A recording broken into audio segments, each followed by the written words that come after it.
পড়া কমপ্লিট করে টেলিভিশনটা অন করতেই চোখ যেন কপালে উঠে গেল আমার। ঢাকা চার্যপথ ব্যাংক থেকে 400 কোটি টাকা চুরি হয়ে গেছে। বাস্তবে এই নামে কোনো ব্যাংক নেই, গল্পের সাথে নামটা ব্যবহার করা হয়েছে। কিন্তু একটু অবাক হলাম, দেশের সর্বোচ্চ সিকিউরিটি গার্ড এই ব্যাংকে, তাহলে টাকা কিভাবে চুরি হলো? পরক্ষণে টেলিভিশন থেকে স্পষ্ট ভেসে আসছে টাকাগুলো চুরি করা হয়েছে অনলাইনে, ব্যাংক ম্যানেজারের অ্যাকাউন্ট হ্যাক করে। কিন্তু চোরেদের সন্ধান পাওয়া তো দূরের কথা, চোরেদের বিরুদ্ধে কোনো প্রমাণ পাওয়া যাচ্ছে না যা দিয়ে চোর ধরা সম্ভব। টেলিভিশন অফ করে খাওয়া দাওয়া করতে আসলাম। খাবার টেবিলে বসে আছি আর ভাবছি কি করে ব্যাংকের কর্মীরা এত অচেতন হতে পারে যে হ্যাক করে কেউ 400 কোটি টাকা চুরি করে নিয়ে যেতে পারে। যাই হোক, খাওয়া দাওয়া করে এসে আমার কম্পিউটারটার কাছে এসে বসলাম। কম্পিউটারটা ওপেন করতে করতে পরিচয়টা দিয়ে দেই। আমি আরজে সিফাত, বাবা মায়ের 2 মাত্র সন্তান।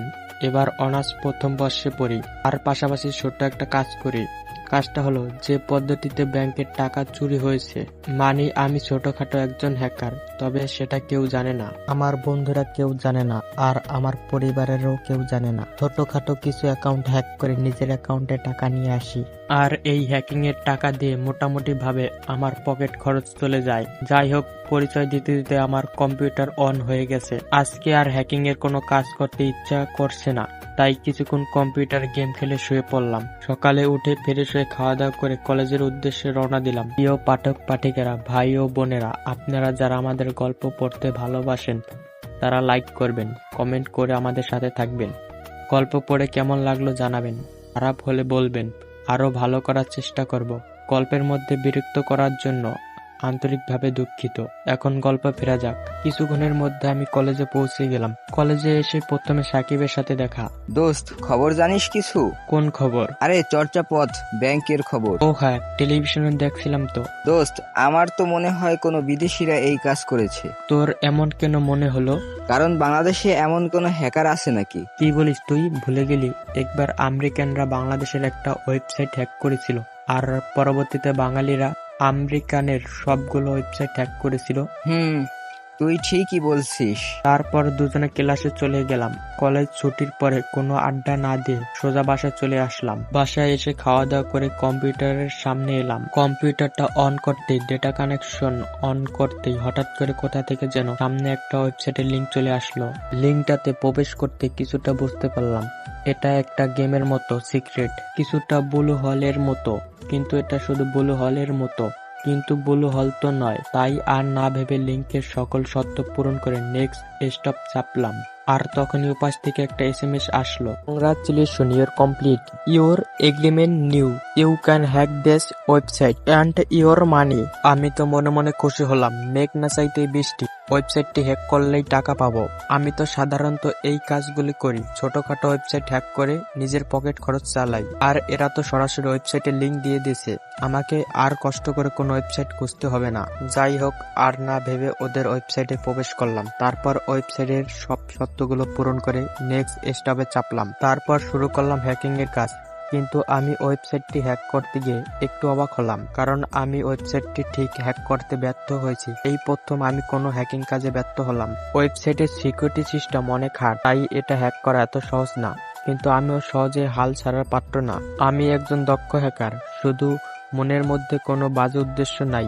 তাই হ্যাকিং কোনো বড় ধরনের অন্যায় কাজে ব্যবহৃত করি না, শুধু ছোটখাটো কিছু ওয়েবসাইট হ্যাক করে নিজের পকেট খরচ চালাই। তাছাড়া অন্য দক্ষ হ্যাকাররা তাদের হ্যাকিং পদ্ধতি দিয়ে বড় বড় অন্যায় কাজ করে থাকে। তারই একটা বড় উদাহরণ চার্যপথ ব্যাংকে 400 কোটি টাকা চুরি। যাই হোক, আমি আরো কয়েকবার চেষ্টা করে ওয়েবসাইটটি হ্যাক করতে ব্যর্থ হলাম। তারপর এই কম্পিউটার সাথে আরেকটি কম্পিউটার যুক্ত করে হ্যাকিং শুরু করলাম, কিন্তু এবারও ব্যর্থ হলাম। কিন্তু আমিও ওই ওয়েবসাইটটি ছাড়ছি না।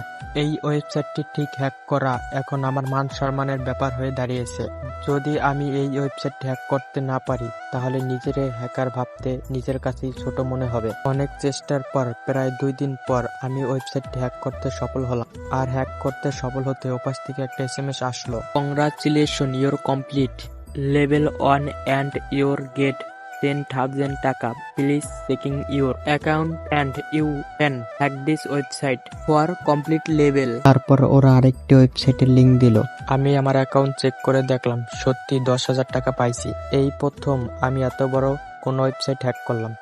এর আগে যা হ্যাক করেছি তাতে 200, 300 আর সর্বোচ্চ 500 টাকা পাইছি, কিন্তু এই ওয়েবসাইটটি হ্যাক করতেই 10,000 টাকা পাইলাম। যাই হোক, দ্বিতীয় লেভেল দেওয়ার কারণে গেমটার প্রতি আমার আসক্ত আরো বেড়ে গেল, তাই দ্বিতীয় লেভেল দেওয়ার ওয়েবসাইটটা প্রবেশ করলাম। তারপর ওয়েবসাইটটির সকল শর্ত পূরণ করে নেক্সট স্টেপ চাপলাম, কিন্তু নেক্সট স্টেপ চাপতেই আমি পুরোপুরি অবাক হয়ে গেলাম, কারণ নেক্সট স্টেপ চাপার সাথে সাথে লোডিং ইউরো দেখালো। প্রথমবার ভাবলাম হয়তো আমার কম্পিউটার সমস্যার কারণে, কিন্তু কয়েকবার চেষ্টা করলাম, প্রত্যেকবার লোডিং ইউরো দেখালো। এই প্রথম এমন ওয়েবসাইট দেখলাম, কারণ এর আগে যতগুলো ওয়েবসাইট দেখছি একটাও এরকম ছিল না। সিকিউরিটি সিস্টেম অনেক হার্ড হলো, অন্তত কিছু অপশন আসতো, কিন্তু এই ওয়েবসাইটটিতে কোনো অপশনই আসছে না। কিন্তু এই ওয়েবসাইটটিতে তো কোনো অপশনই আসলো না, সরাসরি লোডিং ইউরো দেখালো। তাহলে কি ওরা ওয়েবসাইটটি ভুল দিয়েছে? দেখি ওদের SMS এ রিপ্লাইতে বলে দেখি কি হয়। কিন্তু পরেক্ষণে একটা জটিল বিষয় লক্ষ্য করলাম।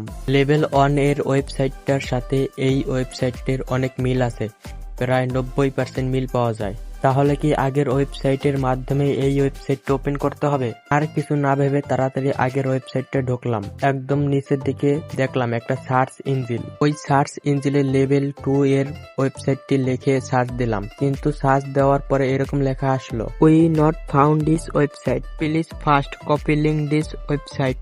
এবার জানে একটু স্বস্তি পেলাম। তাড়াতাড়ি করে লেভেল 2 এর ওয়েবসাইটটির লিংক কপি করে সার্চ ইঞ্জিনে পোস্ট করলাম। তারপর দুইটা অপশন আসলো, 1 open the website, 2 follow the website. আগের ওয়েবসাইটটি ফলো করলাম, তারপরে ওয়েবসাইটটিতে প্রবেশ করলাম। অতঃপর ওয়েবসাইটটি হ্যাক করতে আমাকে ঠেকায় কে? ওয়েবসাইটটি হ্যাক করতে আমার অ্যাকাউন্টে টাকা চলে আসলো, আর সাথে একটা SMS, congratulation you complete level 2, now you can hack this website for complete level 3 and ইন্ট মানি।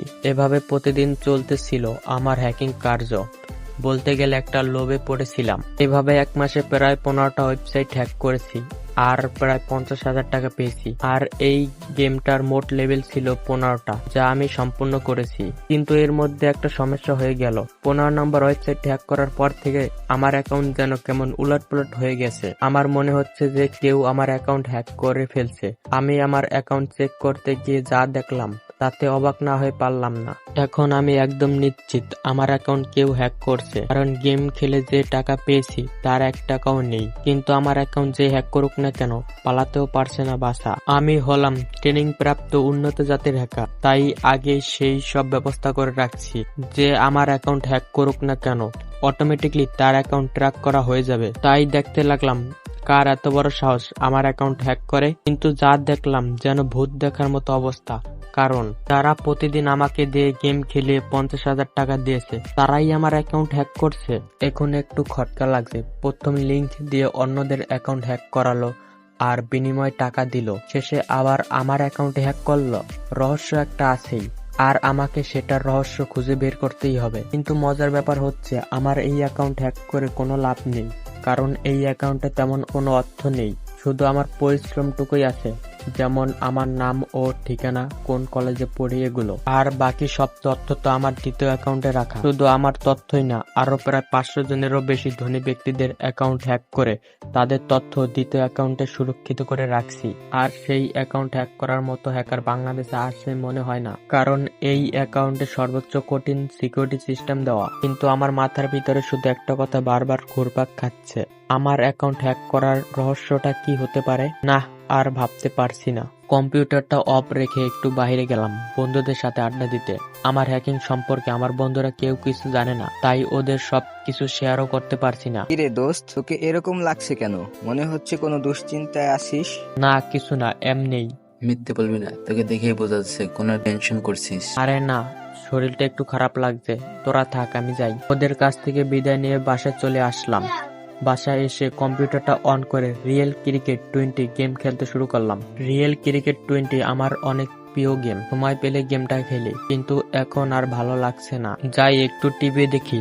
আজকে সোনি ম্যাক্সে সানাম তেরি কসম মুভিটা দেওয়ার কথা। আমার প্রিয় একটা মুভি দেখতেছিলাম, বিজ্ঞাপনেরও একটু অন্য চ্যানেল থেকে ঘুরে আসি। দেখি 8 টিভিতে বাংলাদেশের নাটক হচ্ছে মনে হয়, কিন্তু 8 টিভিতে দিয়ে দেখলাম খবর হচ্ছে। কিন্তু খবরটা দেখে আমার মাথায় যেন আকাশ ভেঙে পড়ল, কারণ সেখানে একজন পুলিশ সুপারের ইন্টারভিউ নেওয়া হচ্ছে। পুলিশের উত্তর এরকম, আপনারা কি চোর ধরতে অক্ষম? না, আসলে আমরা চোরকে ধরার জন্য একটা ফাঁদ তৈরি করেছিলাম, আর সেই ফাঁদে চোর পাও দিয়ে দিয়েছে। এমন ফাঁদ, আর চোর যখন ফাঁদে পাই দিয়েছে তাহলে চোর ধরছেন না কেন? যেহেতু চর্যাপদ ব্যাংকের টাকা হ্যাকিং এর মাধ্যমে চুরি করা হয়েছে, আর এই ব্যাংকের ওয়েবসাইট সিকিউরিটিও অনেক হার্ড, তাই আমাদের ধারণা যে এই টাকা চুরি করেছে সে একজন দক্ষ মাপের হ্যাকার। আর এই ব্যাংক শুধু দেশের মানুষের জন্য, বিদেশিদের জন্য না। তাছাড়া এই ব্যাংকের ওয়েবসাইটও শুধু দেশের মধ্যেই সীমাবদ্ধ। তাই আমরা এটা নিশ্চিত যে চোর বাংলাদেশেরই একজন দক্ষ হ্যাকার। এই কারণে আমরা বাংলাদেশে ব্যবহৃত সকল কম্পিউটারের গেম সিস্টেম করে হুবহু চর্যাপদ ব্যাংকের সমান সিকিউরিটি সম্পন্ন একটা ওয়েবসাইটের লিংক তৈরি করি এবং ভাইরাল করি। আর মেসেজে বলে দেই এই ওয়েবসাইট হ্যাকের মাধ্যমে সবাই টাকা আয় করতে পারবে। তো এখানে কি ফলাফল পেলেন? এই ওয়েবসাইটটা হ্যাক করতে সবাই ব্যর্থ হলেও শুধুমাত্র একজন হ্যাকার এই ওয়েবসাইটটা হ্যাক করতে সফল হয়েছে। তাই আমাদের সন্দেহ সেই চোর। তাই আমরা তার কম্পিউটার হ্যাক করি, কিন্তু সেখানে কোনো প্রমাণ পাইনি। আপনারা কি নিশ্চিত যে ওই হ্যাকারই আসল চোর? যদি চোর অন্য কেউ হয়? সেটা এখনো বলতে পারছি না, যেহেতু আমাদের হাতে এখন কারোর বিরুদ্ধে কোনো প্রমাণ নেই। তাই ওকেই সন্দেহ রেখে আমরা আপাতত কেসটা চালিয়ে যাচ্ছি।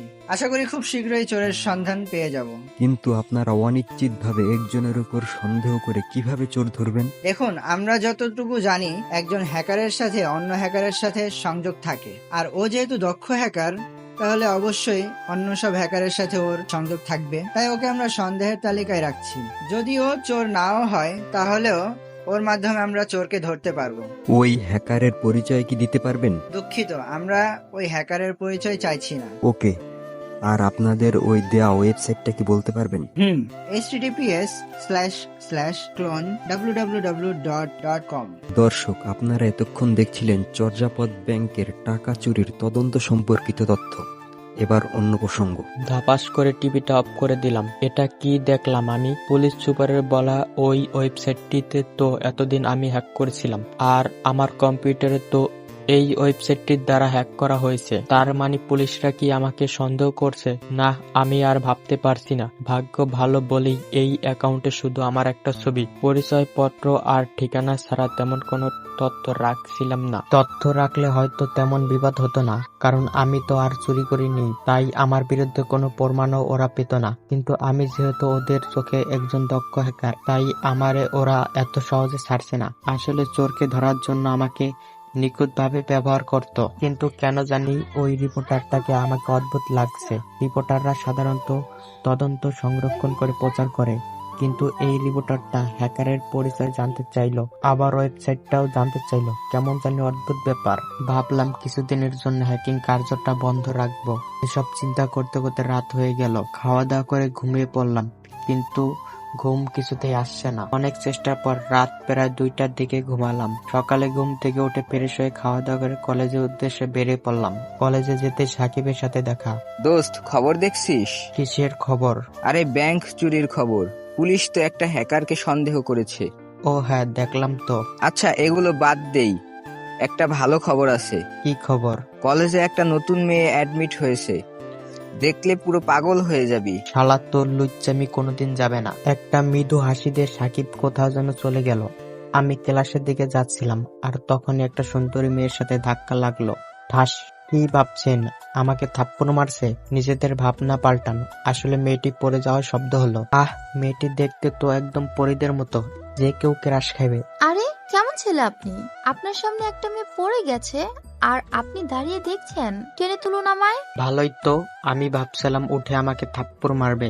এই মনে হয় একমাত্র মেয়ে যে একটা ছেলের সাথে ধাক্কা খাওয়ার পরে মারলো না। মেয়েটির ডাকে আমি বাস্তবে ফিরলাম। এই যে এত কি ভাবছেন, টেনে তুলুন আমায়। বলে মেয়েটি হাত বাড়িয়ে দিল। আমিও তার হাত ধরে টেনে তুললাম। কি নরম হাত। ওই ফিসফিস করে কি বলেন? কিছু না। আপনার নামটা কি?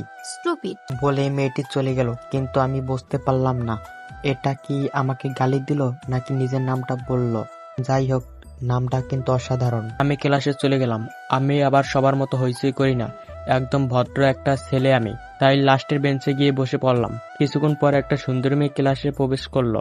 আরে এ তো সেই মেয়েটি। ক্লাসে মাত্র একটা সিট খালি আছে, আর সেটা আমার পাশের সিট।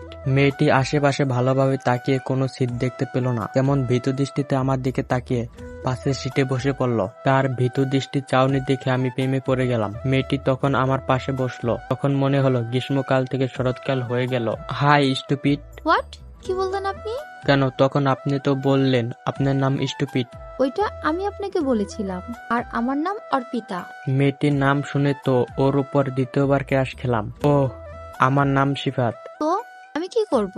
কি আর করবেন, আমার নামের সাথে আপনার নামের বিয়ে দিয়ে দিন। হোয়াট? আরে রাগেন কেন, মজা করলাম। আচ্ছা, এটা যেন কোন ঋতু?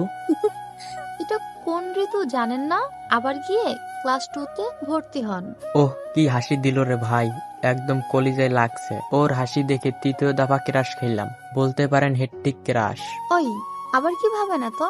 আপনি বললেন না এটা কোন ঋতু, এটা গ্রীষ্ম ঋতু। কিন্তু আপনি আমার পাশে বসার পর থেকে তো মনে হচ্ছে এটা শরৎ ঋতু। ওহ, এইবার বুঝলাম কোন ঋতুর কথা জিজ্ঞেস করলেন। নিশ্চয় ইউটিউব থেকে মেয়ে পটানোর এই ট্রিপস গুলো শিখেছেন। এই রে, ধরা পড়ে গেলাম। এই মেয়ে বুঝলো কিভাবে যে আমি ইউটিউব থেকে এগুলো শিখেছি? না, এখন থেকে ভেবে চিন্তে কথা বলতে হবে। এ তো দেখছি খুব ডেঞ্জারাস মেয়ে। ওই, ফিস করে কি বলেন? না, কিছু না, ভাবতেছিলাম ইউটিউব না দেখে একটা মেয়ে পটানোর বই কিনে নিব। তাই করেন। তারপর ক্লাস করে কলেজ ছুটির পর বাসায় চলে আসলাম। বাসায় এসে ফ্রেশ হয়ে খাওয়া দাওয়া করে কম্পিউটারটা সামনে নিয়ে বসলাম। এখন কিছুদিনের জন্য হ্যাকিং বন্ধ রাখতে হবে। পুলিশ যেভাবে হ্যাকারদের উপর খেপছে, তারপরে আবার টাকা চুরির সন্দেহ আমার উপর, তাই হ্যাকিং কার্য অবিরত রেখে বিপদ আর বাড়াতে চাই না। আমার প্রিয় রিয়েল ক্রিকেট 20 গেমে ঢুকলাম। তারপর ভারতের সাথে একটা ওয়ানডে ম্যাচ খেললাম। সম্পূর্ণ একটা ওয়ানডে ম্যাচ শেষ করতে প্রায় রাত 12টা বেজে গেল। এর মধ্যে মা কয়েকবার ডেকে গেছে খাওয়া দাওয়া করার জন্য, কিন্তু এমন একটা ম্যাচ রেখে কি ওঠা যায় নাকি বলেন?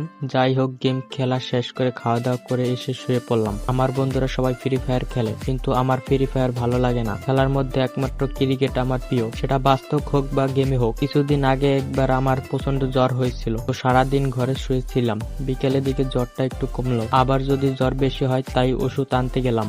ওষুধ নিয়ে আসার সময় দেখি মাঠে সবাই ক্রিকেট খেলতেছে। ক্রিকেট খেলা দেখে ভুলে গেলাম যে আমি জ্বরের রোগী। ওষুধগুলো মাঠের পাশে নামিয়ে রেখে খেলতে নেমে গেলাম। তাহলে বুঝতে পারছেন আমি ক্রিকেটে কত পাগল। যাই হোক, ঘুম থেকে উঠে ফ্রেশ হয়ে খাওয়া দাওয়া করে কলেজে চলে গেলাম। যদিও উদ্দেশ্য ক্লাস করা না, আসল উদ্দেশ্য হলো অর্পিতা। আমি আবার একটু দুষ্ট থাকায় ক্লাসে সবসময় দুষ্টুমি করি, আর অর্পিতা আমার দুষ্টুমিগুলি খুব উপভোগ করে। তো এভাবে অর্পিতার সাথে ভালো পরিচয় হয়ে গেল, কিন্তু এখনো বন্ধুত্ব করিনি, কারণ আমি ওর সাথে প্রেম করব। তাই কোনো বন্ধুত্ব নয়, সরাসরি প্রেম করব। বেশিরভাগ ছেলেরাই ভালোবাসার মানুষের সাথে আগে বন্ধুত্ব করে, তারপর যখন বন্ধুত্ব গভীর হয় তখন প্রপোজ করে। ফলে প্রেম তো হয় না, আর বন্ধুত্বটাও নষ্ট হয়। তাই ওরকম ভুল আমি করতে যাচ্ছি না, সরাসরি প্রপোজ করে ফেলবো, তারপর যা হওয়ার হবে। এভাবে 1 মাস কেটে গেল, আর আমি এখন দুশ্চিন্তা মুক্ত। তাই ভাবতেছিলাম কালকেই অর্পিতাকে প্রপোজ করব। আপনারা কি ভাবছেন আমি দুশ্চিন্তা মুক্ত কিভাবে হলাম? আরে আমার দুশ্চিন্তাও ও বা কিসের, তাই তো। আসলে এতদিন টাকা চুরির সন্দেহ তালিকায় ছিলাম, এই নিয়ে অনেক দুশ্চিন্তায় ছিলাম, কিন্তু এখন কয়েকদিন ধরে দেখতেছি টাকা চুরির তদন্ত কোনো খবর পাওয়া যাচ্ছে না। মনে হয় তদন্ত বন্ধ করে দিছে, কিন্তু মনে মনে একটা খটকা থেকেই যাচ্ছে। হঠাৎ করে তদন্ত বন্ধ করে দেওয়ার কারণ কি হতে পারে? নাকি গোপনে ওরা অন্য কোনো প্ল্যান করতেছে? যাই হোক, এগুলো বাদ দিয়ে এখন একটু অর্পিতার কথা ভাবা যাক। কিন্তু কি ভাববো সেটাই তো খুঁজে পাচ্ছি না। ধুর, এত ভেবে কাজ নেই। সকল ভাবনা বাদ দিয়ে নিশ্চিন্তে পাড়ি জমালাম ঘুমের রাজ্য। আহ, কি দারুণ স্বপ্ন। আমি একটা লাল গোলাপ নিয়ে কলেজ ক্যাম্পাসে অপেক্ষা করতেছি অর্পিতার জন্য। এই তো অর্পিতা আসছে, কিন্তু অবাক করার বিষয় হলো আজ কোনো শিক্ষার্থী কলেজ আসছে না কেন? ও, ভুলেই তো গেছিলাম, আজ তো শুক্রবার। আসলে স্বপ্নে সবকিছু যেন কেমন উলটপালট হয়। যাই হোক, অর্পিতা আমার সামনে এসে দাঁড়ালো। একটা নীল শাড়ি পরে আছে। নীল রং আমার খুব প্রিয়, তাই নীল শাড়িতে অর্পিতাকে যেন অসাধারণের চেয়ে একটু বেশি সুন্দরী লাগছে। কিন্তু অবাক করার বিষয়, আমি তো লাল গোলাপ নিয়ে দাঁড়িয়েছিলাম, কিন্তু গোলাপের রং নীল হলো কেমনে বুঝলাম না। আরে আগে তো বলবেন, স্বপ্নে সবকিছু কেমন যেন উলটপালট হয়। অর্পিতা আমার চোখে চোখ রেখে দাঁড়িয়ে আছে, যেন এখনই প্রেমের সাগরে ডুবে যাবে। আমি হাঁটু গেড়ে বসে লাল গোলাপটা ওর দিকে এগিয়ে দিলাম। তুমি সামনে এসো কেন এক শ্রাবণের নববধূ সাজে, আমি নীল হয়ে মিশে যাব তোমার শাড়ির ভাঁজে। বলেই গোলাপটা অর্পিতার দিকে এগিয়ে দিলাম, আর সাথে সাথে ঘুম থেকে লাফ দিয়ে উঠলাম। ভাই রে ভাই, এমন স্বপ্ন যেন কোনো প্রেমিক না দেখে। কি বুঝলেন না তো? চলেন তাহলে ফ্ল্যাশব্যাকে ফিরে যাই। আমি যখন গোলাপটা অর্পিতার হাতে দিলাম তখন ও গোলাপটা নিয়ে নিচের দিকে ঝুঁকতে লাগলো। আমি ভাবলাম হয়তো অর্পিতাও হাঁটু গেড়ে আমাকে প্রপোজ করবে, ইতিহাসে রেকর্ড হয়ে যাবে যে একটা মেয়ে হাঁটু গেড়ে বসে একটা ছেলেকে প্রপোজ করতেছে। কিন্তু পরবর্তীতে দেখি এর চেয়েও বড় রেকর্ড হয়ে গেল। ও তো পা থেকে জুতা খুলে আমারে মাইট দেওয়া শুরু করলো। কি মাইট না দিল রে ভাই, ঘুম ভাঙার পরেও যেন ব্যথা করতেছে না। ভাগ্যিস ঘুমটা ভেঙে গিয়েছিল, নাইলে আজকে আমার ডেট দেওয়া হয়ে যাইত। হবু গার্লফ্রেন্ডের হাতে স্বপ্নের মধ্যে জুতার বাড়ি খেতে শুনে আপনারা খুব খুশি হইতেছেন তাই না? হাসেন হাসেন, মন খুলে হাইসে লন। যেদিন প্রেমিকার হাতে খাইবেন সেই দিন বুঝবেন ওগো হাতে কত জোর। যাই হোক, ঘুম যখন ভেঙে গিয়েছে তাহলে একটু আড্ডা দিয়ে আসি বন্ধুদের সাথে। আর দেরি না করে রহিম চাচার চায়ের দোকানে চলে গেলাম। ওখানে আমরা সবাই আড্ডা দিই। আড্ডা দেওয়ার পাশাপাশি এক কাপ চা খেয়ে বাসায় চলে এলাম। তারপর একটু পড়তে বসলাম। অনেকদিন পড়তে বসি না, কলেজ করি, কম্পিউটার চালিয়ে ক্রিকেট খেলে আর আড্ডা দিয়ে দিন কেটে যায়। পড়তে বসার সময় তো পাই না, তাই আজকে একটু পড়তে বসলাম। কিন্তু পড়তে বসেও শান্তি নেই। একজন পাঠক মেসেজ দিল, ভাই হ্যাকার কিং গল্প দিবেন কখন? আর পড়া হইল না, বই রেখে গল্প লিখতে বসে গেলাম। গল্প লেখা শেষ করে খাওয়া দাওয়া করে ঘুমিয়ে পড়লাম। সকালে উঠে ফ্রেশ হয়ে খাওয়া দাওয়া করে কলেজ চলে গেলাম। কলেজে গিয়ে অর্পিতাকে খুঁজতে লাগলাম। ওই তো অর্পিতা। এই অর্পিতা, বলো। বিকেলে কি ফিরে আসো? কেন? বিকেলে কলেজের পার্কে একটু আসতে পারবা? কেন? একটা সারপ্রাইজ আছে, ঠিক 5টায় চলে আসবা, ওকে? ঠিক আছে, আসবো। এখন ক্লাসে যাও। কেন, তুমি ক্লাস করবে না? না, একটু কাজ আছে। তারপর অর্পিতা ক্লাসে চলে গেল। আমি আর ক্লাস করলাম না। কলেজ থেকে চলে এলাম অর্পিতার জন্য কিছু গিফট কিনতে। একটা লাল গোলাপ কিনলাম, একটা চকলেট বক্স কিনলাম আর একটা ডায়েরি কিনলাম। তারপর এগুলো নিয়ে বাসায় চলে আসলাম। বাসায় এসে ফ্রেশ হয়ে দিলাম একটা ঘুম। বিকেলে আবার পার্কে যেতে হবে। আজকে অর্পিতাকে প্রপোজ করব, কিন্তু ভয় করছে, কে জানি কি হয়। যদি কালকে স্বপ্নের মতো হয় তাহলে তো আমি শেষ। বিকালে একটা চকলেট বক্স, একটা ডায়েরি আর একটা লাল গোলাপ নিয়ে পার্কে বসে আছি, কিন্তু এখনো অর্পিতার কোনো দেখা নেই। তাহলে কি অর্পিতা আসবে না? না, কি ভাবছি এগুলো, হয়তো কোনো কারণে আসতে একটু দেরি হচ্ছে। আমি বসে অপেক্ষা করতে লাগলাম। কিছুক্ষণ পর দূরে দেখতে পেলাম কেউ জানি একজন আসছে। নীল শাড়ি পরে, চোখে কাজল, ঠোঁটে হালকা লিপস্টিক, একদম পরীদের মতো লাগছে। এই যে মিস্টার, কি দেখেন? অর্পিতার ডাকে হুঁশ ফিরল আমার। ওকে দেখে একটা ঘরের মধ্যে চলে গেছিলাম। একটা পরীকে দেখতেছিলাম। পরি? এখানে পরি আসবে কোথা থেকে? এই যে আমার সামনে দাঁড়িয়ে আছে নীল পরী। থাক, আর পাম দিতে হবে না। কি জন্য ডেকেছো তা বলো।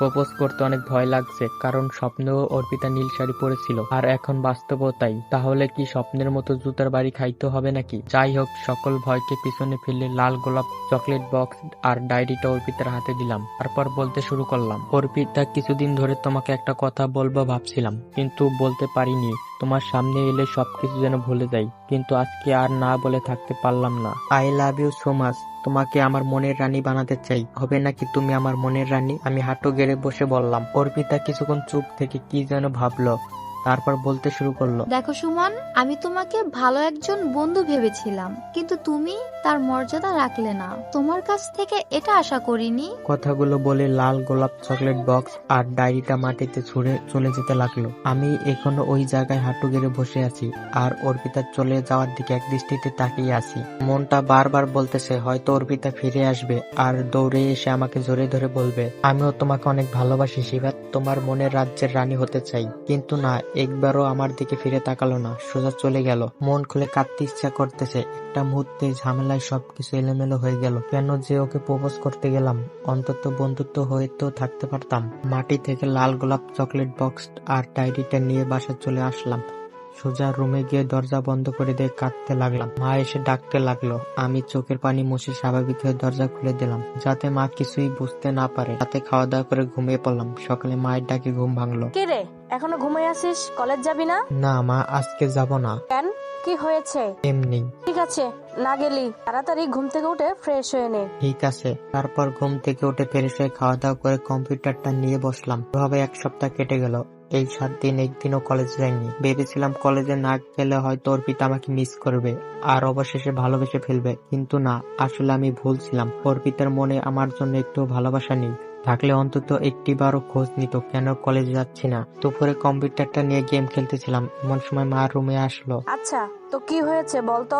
কেন, আমি আবার কি করলাম? এতদিন কলেজ যাচ্ছিস না কেন? এমনিতেই। তুই আগে তো এরকম ছিলি না। আরে তখন তো নতুন নতুন কলেজে উঠছিলাম, তাই নিয়মিত যেতাম, কিন্তু এখন আর ভালো লাগে না। ঠিক আছে, কালকে একটু তোর মামা বাড়িতে বেড়াতে যাব, তোকে আমার সাথে যেতে হবে। ঠিক আছে, সকালে রেডি হয়ে থেকো, কিন্তু আমি থাকতে পারবো না, তোমাকে দিয়ে চলে আসবো। কেন, এতদিন পরে যাচ্ছিস, দুদিন থাকবি না? মা, তুমি তো জানো বেড়াতে আমার বেশি ভালো লাগে না। তারপর মা চলে গেল আর আমি গেমের দিকে মনোযোগ দিলাম। সকালে ঘুম থেকে উঠে ফ্রেশ হয়ে মাকে মামা বাড়ি দিয়ে আসলাম। আমার বাড়িতে ফিরে আসতে আসতে রাত হয়ে গেল। তারপর ফ্রেশ হয়ে না খেয়ে ঘুমিয়ে পড়লাম। এত রাতে রান্না করতে আর ইচ্ছা করছে না। সকালে ঘুম থেকে উঠে ফ্রেশ হয়ে রান্না করলাম। তারপর খাওয়া দাওয়া করে রুমে বসে গেম খেলতে লাগলাম। একা একা বাড়িতে ভালো লাগছে না, আপনাদের তো বলাই হয়নি। বাড়িতে শুধু আমি আর আমার মা থাকি, বাবা দেশের বাইরে থাকে, আর বড় বোন একটা আছে, তার বিয়ে হয়ে গেছে, আর এখন মাও তো মামা বাড়িতে গেছে, তাই বাড়িতে আমি এখন একা একা কিছুই ভালো লাগছে না। গেম খেলতে অসহায় লাগছে, তাই কম্পিউটার অফ রেখে পাড়ি দিলাম ঘুমের রাজ্যে। হঠাৎ করে ঘুমটা ভেঙে গেল, কিন্তু চোখে এখনো ভরপুর ঘুম বাকি আছে, তাই ঘুমের কারণে চোখ মেলে তাকাতে পারছি না। কিন্তু চোখ খুলে তাকাতে বাধ্য হলাম, কারণ আমার ঘুম ভাঙছে বুকের উপর ভারী কিছুর অস্তিত্ব টের পেয়ে। কিন্তু চোখ খুলতে যেন আমার ভূত দেখার মতো অবস্থা হয়ে গেল। এটা কি হতে পারে? ঘুমে নাকি কোনো স্বপ্ন দেখছি না তো, নাকি আবার কোনো সত্যিই কোনো ভূত দেখছি? কিন্তু দিনের বেলায় ভূত আসবে কোথা থেকে? নিজের হাতে একটা চিমটি কাটলাম, কিন্তু কোনো পরিবর্তন নেই, তার মানে ঠিকই দেখছি। কিন্তু এটা কিভাবে হলো? কি আপনারা কিছুই বুঝতেছেন না তো? আরে অর্পিতা আমার বুকের উপর শুয়ে আছে। আমার ভাবতেই অবাক লাগছে, সেদিন প্রপোজ করলাম আর অর্পিতা রেগে চলে গেল, আজকে নিজেই এসে আমার বুকের উপর শুয়ে আছে। যাই হোক, ওকে দেখতে কিন্তু অনেক সুন্দর লাগছে। ওর চুলগুলো এলোমেলো ভাবে আমার মুখের উপর জড়িয়ে আছে। আমি ওর চুলগুলো সরিয়ে দিতেই ওর ঘুম ভেঙে গেল, আর ঘুম ভাঙার সাথে সাথেই আমাকে জড়িয়ে ধরলো। আমি ওকে ছাড়ানোর চেষ্টা করলাম, কিন্তু ও আমাকে আর শক্ত করে জড়িয়ে ধরলো। আরে কি করছো, ছাড়ো। দেখছো না কি করছি? তুমি তো আমাকে ভালোবাসো না, তাহলে জড়িয়ে ধরছো কেন? তুমি মনে হয় আমাকে ভালোবাসো। মানে কি বলছো তুমি? আমি তোমাকে ভালোবাসি না মানে? চাই ভালোবাসো। যদি ভালোই বাসতে তাহলে এভাবে না বলে নিরুদ্দেশ হয়ে যেতে না। আমি সেই দিন তোমাকে পরীক্ষা করার জন্য তোমাকে ফিরিয়ে দিয়েছিলাম, আর তাতেই তুমি নিখোঁজ হয়ে গেলে। এই তোমার ভালোবাসা? আসলেই তো অর্পিতা তো ঠিকই বলছে। ও একবার না করাতে আমি কলেজ যাওয়া বন্ধ করে দিলাম। আসলে এটা আমি ঠিক করিনি। ওকে সরি। কান ধরো। ওকে, এই যে কান ধরলাম। এখন তো খুশি? অনেক খুশি। তারপর অর্পিতা আবার আমাকে জড়িয়ে ধরলো তো ধরলই, আর ছাড়ার নাম গন্ধ নেই। এখন তো ছাড়ো। না, ছাড়বো না, এভাবে ধরে রাখবো সারা জীবন। আরে না ছাড়লে তো আমাকে না খেয়ে থাকতে হবে। মাও বাড়িতে নেই, তাই আমাকে রান্না করতে হবে। আর তুমি যদি এভাবে ধরে রাখো তাহলে রান্না করব কিভাবে? তুমি রান্না করতে পারো? মায়ের কাছ থেকে শিখেছি। ওকে, থাক, এখন আর তোমাকে রান্না করতে হবে না। তুমি শুয়ে থাকো, আমি রান্না করে আনছি। তারপর অর্পিতা রান্না করতে চলে গেল, আর আমি ফ্রেশ হয়ে এসে কম্পিউটারটা গেম খেলতে লাগলাম। কিছুক্ষণ পর অর্পিতা ডাকলো, এই, রান্না হয়ে গেছে, আসো দুজনে একসাথে খাবো। তারপর খাবার টেবিলে গেলাম, দেখলাম সবকিছু টেবিলে সাজিয়ে রাখছে অর্পিতা। আহ, কি কপাল, বিয়ের আগে বউয়ের হাতে রান্না খাচ্ছি। খাবার খেয়ে তো আমি অবাক হয়ে গেলাম। এত সুন্দর রান্না, আমি তো ভাবতেই পারছি না অর্পিতা এত সুন্দর রান্না করতে জানে। অর্পিতাকে ছেলের বউ হিসেবে পেয়ে আমার মা বাবা তো অনেক খুশি হয়ে যাবে। তারপর দুজন একসাথে খাওয়া দাওয়া করলাম। চলো এখন তোমাকে পৌঁছে দিয়ে আসি। কি, তুমি আমাকে তাড়িয়ে দিচ্ছ? আরে তাড়িয়ে দেবো কেন, তোমার বাড়ি থেকে যদি টেনশন করে? বাড়িতে বলে এসেছি আজ ফিরতে দেরি হবে, তাই আর টেনশন করবে না। কিন্তু আমার বাড়িতে কেউ নেই, তোমারে আর আমাকে কেউ দেখলে কি ভাববে? কিছুই ভাববে না, চুপ করে তোমার রুমে চলো, আজ সারাদিন গল্প করব। তারপর অর্পিতাকে নিয়ে রুমে গেলাম। অর্পিতা আমার বিছানার উপর বসলো, আর আমি কম্পিউটারটার সামনে বসলাম। কম্পিউটারে গেম খেলতেছি আর অর্পিতার সাথে গল্প করতেছি। আচ্ছা, এইটা কি? তুমি শহরের মেয়ে হয়েও জানো না এটা কি? এটা পেন ড্রাইভ। আসলে আমি শুধু নামই শহরের মেয়ে, কাজে না। তা পেন ড্রাইভ দিয়ে কি করে? কম্পিউটার সকল তথ্য এই পেন ড্রাইভে সুরক্ষিত রাখা হয়। ও আচ্ছা, তুমি আমার বাসা চিনলা কিভাবে? তুমি যেদিন আমাকে প্রপোজ করেছিলে আর আমি তোমাকে ফিরিয়ে দেওয়ার পর তোমাকে আমি ফলো করেছিলাম, তখন দেখলাম তুমি এই বাড়িতে ঢুকলে, তাই বুঝে গেলাম এটা তোমাদের বাসা। খুব ব্রিলিয়েন্ট দেখছি তুমি। তা আমার গিফটগুলো কই? তারপর সেই চকলেট বক্স, ডায়েরিটা আর গোলাপটা এনে অর্পিতাকে দিলাম। লাল গোলাপটা একদম শুকিয়ে গেছে, কিন্তু সেই দিকে ওর কোনো ভ্রুক্ষেপ নেই। অর্পিতা এগুলো নিয়ে একটু মুচকি হেসে আমাকে জড়িয়ে ধরলো। আমি ওকে শক্ত করে জড়িয়ে ধরলাম। এইভাবে সারা জীবন ধরে রাখবে তো আমায়? রাখবো। আচ্ছা, এখন আমাকে বাসায় ফিরতে হবে। তারপর আমি অর্পিতাকে পৌঁছে দিয়ে এসে বন্ধুদের সাথে একটু আড্ডা দিলাম। রাত 10টার দিকে বাসায় ফিরলাম। তারপর খাওয়া দাওয়া করে ঘুমিয়ে পড়লাম। সকালে ঘুম থেকে উঠে ফ্রেশ হয়ে খাওয়া দাওয়া করে কলেজ চলে গেলাম। অর্পিতা এখনো কলেজে আসেনি। হঠাৎ আশরাফ স্যার ডাক দিল। উনি খুব দরকার ছাড়া আমাকে ডাকে না। নিশ্চিত কোনো সমস্যা হয়েছে? কি হয়েছে স্যার, কোনো সমস্যা? হ্যাঁ, আসলে সকল শিক্ষার্থীদের নাম আর ছবির একটা লিস্ট করতে হবে কম্পিউটারে, কিন্তু যার দিয়ে কাজগুলো করায় সেই তো আজ আসে নাই। এখন কি করি বলো তো? ওকে চলুন, আমি কম্পিউটার চালাতে পারি। আমি লিস্ট করে দিচ্ছি। ধন্যবাদ শ্রীপাদ, বড় একটা সমস্যা থেকে বাঁচালে। তারপর স্যারের সাথে কম্পিউটারের কাছে গেলাম শিক্ষার্থীদের লিস্ট করতে। কিন্তু লিস্ট করতে গিয়ে যা দেখলাম তা দেখার জন্য একদম প্রস্তুত ছিলাম না। আমার মাথায় যেন আকাশ ভেঙে পড়লো। অর্পিতা আমার সাথে এমন কেন করলো? তাহলে কি অর্পিতা আমাকে কোনোভাবে ব্যবহার করতে চাচ্ছে? না, এটা হতে পারে না। ও আমাকে এভাবে ঠকাতে পারে না। নিশ্চিত এর পিছনে কোনো কারণ আছে। আমাকে এর কারণ জানতেই হবে। কি আপনারা কিছুই বুঝতেছেন না তো? তাহলে চলুন ফ্ল্যাশব্যাক করি। আমি কম্পিউটার অন করে সবার ছবি আর নাম চেক করে তার লিস্ট করতেছিলাম, কিন্তু সিরিয়ালে অর্পিতার কোনো ছবি বা নাম কিছু তো দেখতে পেলাম না। কিন্তু এটা কিভাবে হতে পারে? এখানে তো সবার ছবি আর নাম থাকার কথা। আমি স্যারকে জিজ্ঞেস করলাম, স্যার এখানে অর্পিতার কোনো ছবি বা নাম নেই কেন? তুমি কোন অর্পিতার কথা বলছো? তারপর দেখলাম অর্পিতা কলেজ গেট দিয়ে ঢুকছে। আমি স্যারকে ইশারা করে অর্পিতাকে দেখালাম। আর ওই যে ওই অর্পিতা। আরে, ওর নাম তো অর্পিতা না, ওর নাম তো রিমা। তাছাড়া ও তো এই কলেজের শিক্ষার্থী না, তাই লিস্টে নাম নেই। কি বলেন স্যার? এই কলেজের শিক্ষার্থী না? তাহলে কলেজে আসে কেন? আসলে ও হচ্ছে পুলিশ ডিপার্টমেন্টের সহকারী অফিসার রিমা চৌধুরী, আর ও চর্যাপদ ব্যাংকের টাকা চুরির তদন্ত করতে এই কলেজে শিক্ষার্থী সেজে এসেছে। আর সাথে নিজের নামটাও পাল্টেছে। হয়তো, সেটা আমি জানতাম না, কিন্তু তুমি ওর সম্পর্কে কেন জানতে চাচ্ছ? এমনি। কিন্তু স্যার, চর্যাপদ ব্যাংকের চুরির সাথে এই কলেজের কি সম্পর্ক? ওরা বলল ব্যাংকের টাকা নাকি একজন হ্যাকার চুরি করেছে, আর ওরা জানতে পেরেছে চোর নাকি এই কলেজের একজন ছাত্র। কি হলো ফ্ল্যাশব্যাক? কি এবার সবকিছু বুঝছেন? তার মানে প্রথমে যেটা ভাবছিলাম সেটাই সত্যি। ওরা আমাকে সন্দেহ করছে, আর সম্পর্কে তথ্য নেওয়ার জন্য অর্পিতা মানির এই কলেজে ভর্তি হয়েছে। এর জন্যই তো বলি এতদিন তদন্ত বন্ধ ছিল কেন। আসলে ওরা এইভাবে গোপনে তদন্ত করছে। আর মানে আমাকে ভালোবাসে না। আমার সম্পর্কে সকল তথ্য নেওয়ার জন্য ও আমার সাথে ভালোবাসার অভিনয় করছে। এখন নিজের উপর রাগ হচ্ছে। শখের কারণে হ্যাকিং শিখলাম, কিন্তু এই শখ যে আমাকে এতবার বিপদে ফেলবে যা জানতো কে? আজ চুরি না করে সন্দেহের তালিকায় সবার উপরে আমার নাম।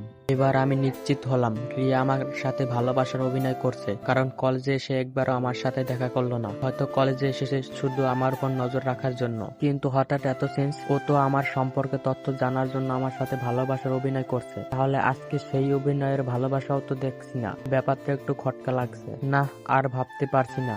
আর কোনো ক্লাস করলাম না, সোজা বাসায় চলে এলাম। বাসায় এসে কম্পিউটারের সামনে বসলাম। মোটামুটি বড় আকারে একটা শট খেলাম, কারণ আমার দুইটা পেন ড্রাইভের একটাও নেই। অনেক খুঁজলাম, কিন্তু একটা পেন ড্রাইভও পেলাম না। কালকেও তো এইখানে ছিল, আর কালকের পর একমাত্র রিয়া ছাড়া আর কেউ তো আমার বাসায় আসেনি। তার মানে রিয়া আমার পেন ড্রাইভ নিয়ে গেছে। এবার সবকিছু যেন পরিষ্কার হয়ে যাচ্ছে আমার কাছে। কালকে হঠাৎ এত সকালে রিয়া আমার বাসায় এই পেন ড্রাইভ চুরি করতে এসেছিল, কারণ একজন ব্যক্তির গোপন তথ্য এই পেন ড্রাইভে থাকে। আর পেন ড্রাইভ পেয়ে গেছে, তাই ওর অভিনয়ের ভালোবাসাও শেষ। এর জন্যই আজকে একটিবারের জন্য আমার সাথে কথা বললো না। এখন কি করি? পেন ড্রাইভটা যদি ওরা ওপেন করে তাহলে তো আমি শেষ, কারণ ব্যাংক চুরির দায়ে আমাকে না ধরলো তার চেয়ে বড় অপরাধে আমাকে ধরবে। কারণ পেন ড্রাইভে যা আছে নিঃসন্দেহে তা চুরির থেকে বড় অপরাধ। না, আর ভাবতে পারছি না। মাথা কেমন জানি ব্যথা করছে। তাই বাড়ি থেকে বেরিয়ে এসে ফার্মেসি থেকে একটা পেন্ট কিনে খেয়ে নিলাম। তারপর একটা সিগারেট ধরলাম। সিগারেটে টানতেছি আর হাঁটতেছি। হঠাৎ দেখলাম রিয়া কলেজের পাশে পার্কের দিকে যাচ্ছে। ওর পিছনে নেওয়া যাক। তারপর ওর পিছনে নিয়ে পার্কে ঢুকলাম, কিন্তু অবাক করার বিষয় পার্কের গেটে কোনো দারোয়ান নেই। তাছাড়া পার্কে কোনো লোকজনও নেই, শুধু আছে রিয়া আর ওর পাশে একটা মধ্যবয়স্ক লোক বসে আছে, পরনে পুলিশের পোশাক। হঠাৎ খেয়াল করলাম উপরে সাইনবোর্ডে লেখা আজকে পার্কে ঢোকা নিষেধ, পার্কে ঢুকে ধরা পড়লে 5,000 টাকা জরিমানা। অথচ পার্কের গেট খোলা।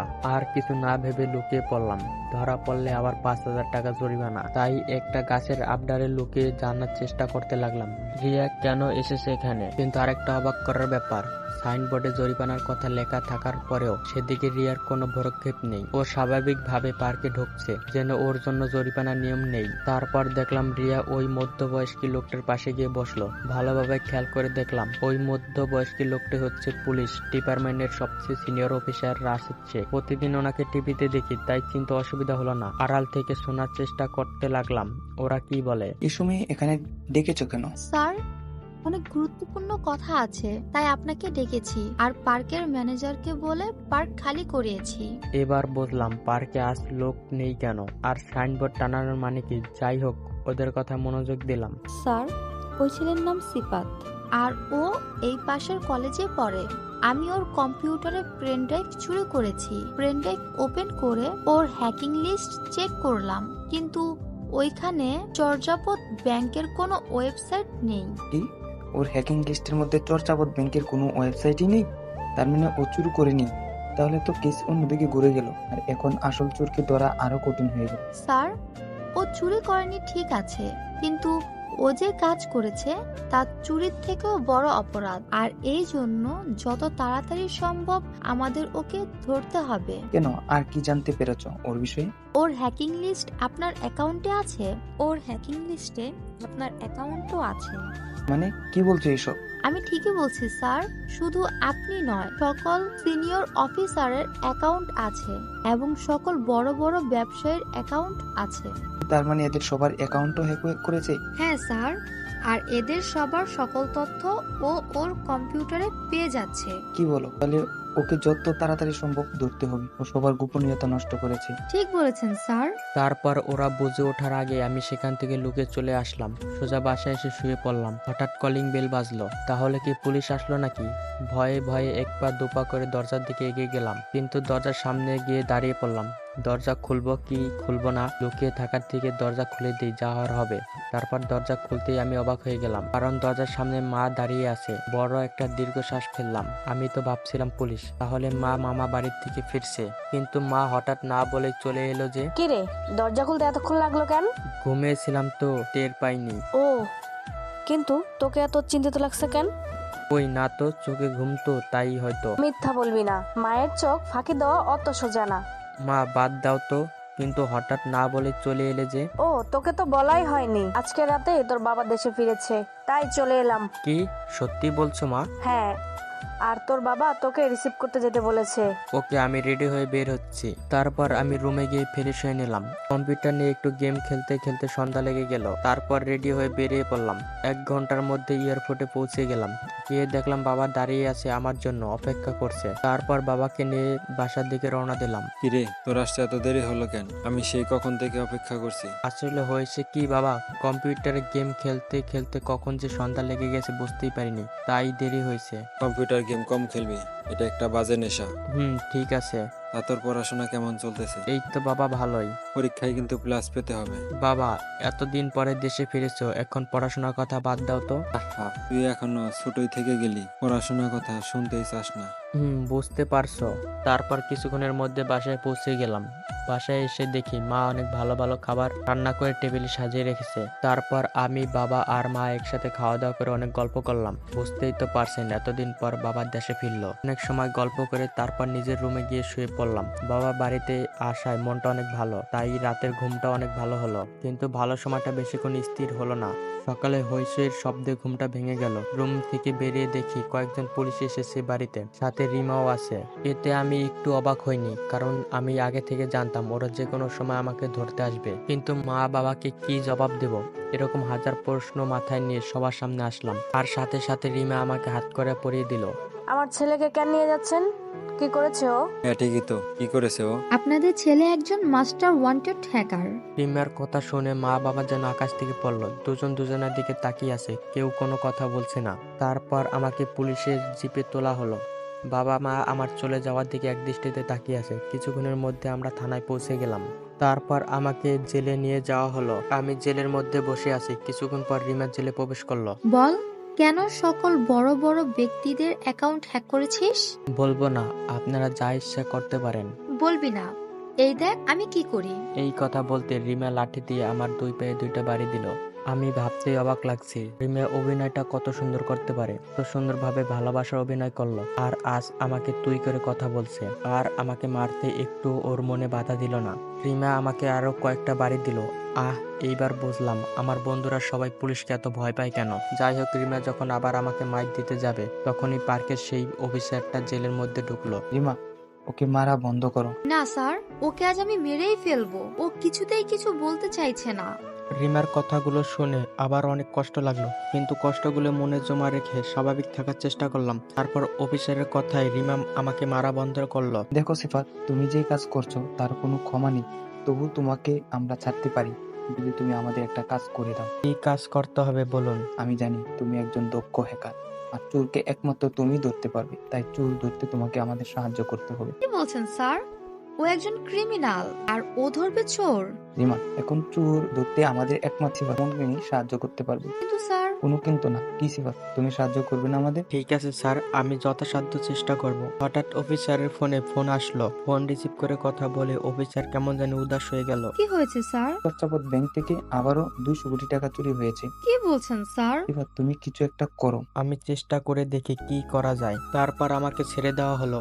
আমি আর দেরি না করে সোজা বাসায় গেলাম। দরজায় কলিং বেল দিতে বাবা এসে দরজা খুললো, কিন্তু বাবার চোখের দিকে তাকানো যাচ্ছে না, যেন রাগে অগ্নি জল ঝরছে। আমি মাথা নিচু করে ভিতরে গেলাম। বল, কি করেছিস তুই? আজ তোর জন্য বাড়িতে পুলিশ ঢুকলো।